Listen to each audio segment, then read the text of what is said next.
Today on Month of Monsters, we talk about one of the most popular types of monsters, the zombie, but not in the form you might be expecting.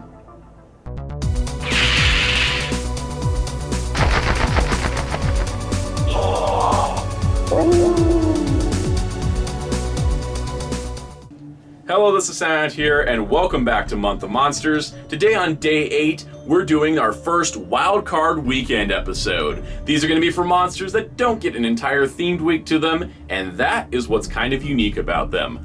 I don't know what happened during Vampire Week because I pre-shot all the Wildcard Weekend episodes, so hopefully it wasn't too eventful and too scary for my audience. But in terms of the actual content of today, we're looking at zombies, and specifically the Black Lantern Corps from DC Comics. Because while I have enjoyed some zombie movies, I'm not a huge zombie guy, and there's not a lot of zombie action figures that aren't just like The Walking Dead. So we're going to look at a series of recently released Black Lantern action figures from McFarlane Toys. Now, what is a Black Lantern, for those that may be asking? Well, have you ever heard of a Green Lantern? The fact that you can have a ring that channels your willpower into constructs. A Black Lantern ring brings you back from the dead as a zombie.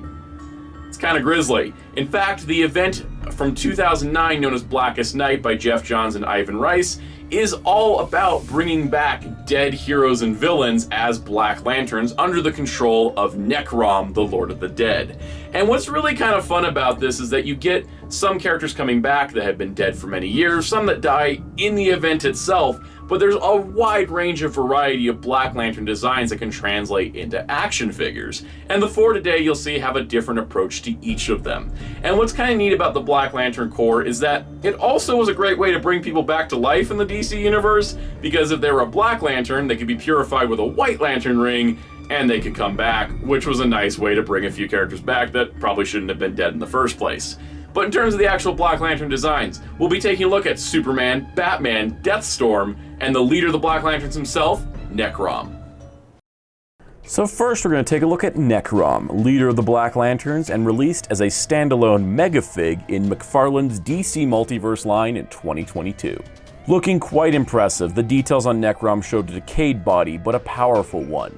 I love the use of chains and the extra designs to give him sort of a Grim Reaper look, with the Black Lantern logo cascading over his head. You can see the beating heart inside his chest as he holds on to the last remains of life as he continues to push death as the only factor in the universe. I love the way that the belt comes together to form the Black Lantern logo. It's such cool design elements like that that have made the Black Lantern stand out. On the back you can see what looks like sort of a Reaper hood that's been pushed down, as well as an exposed spine, which is really creepy and really fun and adds to the Grim Reaper look that Nekrom has going for him. The scythe he wields is quite large, though unfortunately a bit warped due to the way it was formed in the packaging. He does hold it quite well, and he does look very impressive. One of the cool design elements of the scythe is that the Black Lantern central battery is at the top of it, so you have the battery look powering all of the army of the dead that he's working with, and all those Black Lanterns are working off the power that's contained within his scythe. Articulation-wise, his head is on a ball joint, which allows full range of movement. Shoulders move out. Shoulders can move 360, even with the rubber. A bicep swivel. He's got a double-jointed elbow. He's got a wrist that pivots in and out, as well as rotates. Nothing really in the torso, but his hips move forward, they move out, they would move further back, except for the skirt, and he's got a double-jointed knee. Also, an ankle that pivots forward and back, as well as left and right, and a toe joint. Overall, Nekrom is pretty fantastic. Being a large-sized figure, it means he could go into your Mattel display, your DC Direct display, or your McFarlane DC display. Has a lot of variety, and at $40 US, he's actually pretty well priced. He's very large and he's very intimidating, and I think that makes him a great action figure. Black Lantern Superman was released as part of the Atrocitus Build-A-Figure wave in 2022, and features a pretty sleek design. Looking at the chest, I love how it worked the Superman logo into the Black Lantern logo, and I just think that's such an excellent, strong design choice. The face itself has a wonderful sunk-in and decayed look. I love the yellow rotting teeth. A lot of great paintwork here that really brings out the sculpted details. The cape is in tatters, which is just an excellent visual, and overall it just looks really cool, and I like how it's not quite even and split, but split up into multiple pieces. The one unfortunate thing is that despite him having two fists, neither fist has a Black Lantern ring on it, And these are uniquely molded hands as they do have the decayed flesh, so it's kind of a bummer that they didn't include the ring. That's such a really dumb thing to miss. That should have been there. Articulation-wise, it's mostly the same as Nekrom, so you get the full shoulder range, the full head range, the elbows that move. Everything kind of bends and moves as what you would expect with a modern action figure. Or more on a McFarlane figure, because you don't get much in the thigh swivels, but you do get double jointed knees, which is really good, and some nice ankle movement. One of the details I really like about the Superman is the decayed flesh look that you see on the biceps and the hands. It just really comes off as like a strong decision and a strong sculpting choice to make this a very unique figure. Posing Superman's pretty great. You can get him in kind of cool punching poses, though it just really feels weird not having that Black Lantern ring sculpted to his hand. It's such a glaring omission in my eyes.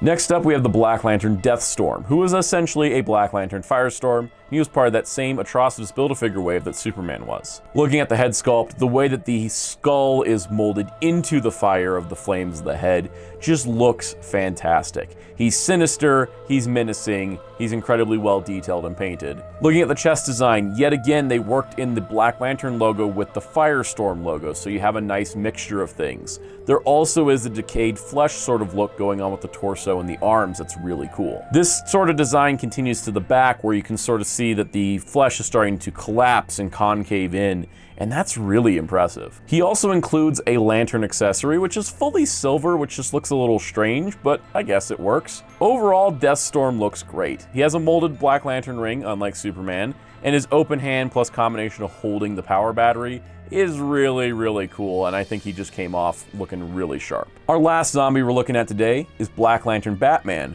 who kicked off the entire Blackest Night event, and he was also in that same atrocious Build-A-Figure wave. First of all, I love that the bat symbol is here, and I love that the Black Lantern symbol is here, but I'm kind of underwhelmed. The other two managed to work the Black Lantern logo into the Superman and Firestorm logos, whereas this is the Black Lantern logo slapped on the Batman logo, and that's kind of lame in comparison. But look at that head sculpt. The sunken in face, the rotting teeth, the tongue paint. This is just an incredibly detailed figure and something that McFarlane Toys excels at, which makes them the perfect company to be making Black Lantern action figures. The hands are really cool and unique too. They look very zombified. They're not quite even. It looks like he's got a couple broken fingers. It's really gnarly, but it's really cool. The cape hangs perfectly. The pointed shoulders, the weird cloth, the tattered edges.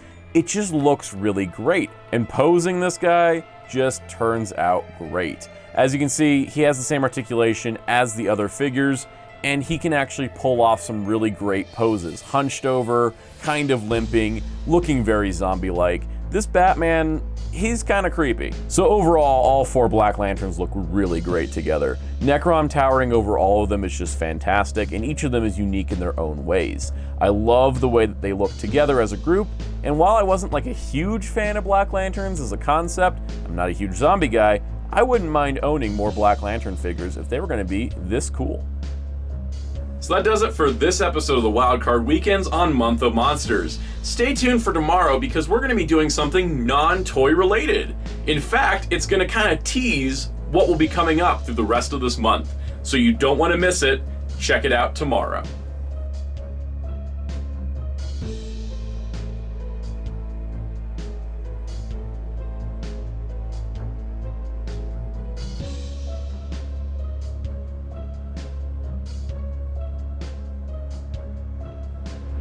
Thank you.